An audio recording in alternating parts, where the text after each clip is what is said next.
ప్రధాని మోదీ రామగుండ ఎరువుల కర్మాగారాన్ని జాతికి అంకితం చేసేందుకు విచ్చేస్తున్న శుభతరుణంలో ఆయన ప్రసంగాన్ని కార్యక్రమాన్ని వీక్షించేందుకు ఖానాపూర్ నియోజకవర్గ కేంద్రంలో బీజేపీ నాయకులు అన్ని ఏర్పాట్లు చేశారు. స్థానికంగా ఓ ప్రైవేట్ ఫంక్షన్ హాల్లో భారీ ఎల్ఈడీ స్క్రీన్లను ఏర్పాటు చేశారు.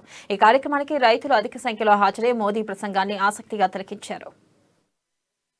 किस तरह से विभिन्न क्षेत्रों में आगे बढ़ा जाए और वहाँ पर अधिकारियों से बात करते हुए प्रधानमंत्री वहाँ पर जो लोग इस पूरे संयंत्र में काम में लगे हैं उनसे बात करते हुए उस तकनीक को समझते हुए कि किस तरह से ये एक बेहद महत्व जो भी कार्य चल रहे हैं उसको देखते हुए प्रधानमंत्री मोदी वहाँ पर अधिकारियों से बातचीत करते हुए और वहाँ पर समझते हुए इस तरह से काम हो रहा है।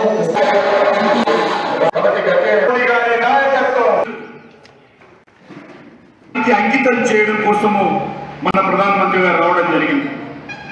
మీకు అందరూ తెలుసు, సుమారు 6,000 నేను వారిని కలిసి ప్రధానమంత్రి గారిని కలిశాను. నేను వారు కలిసి అనేక సార్లు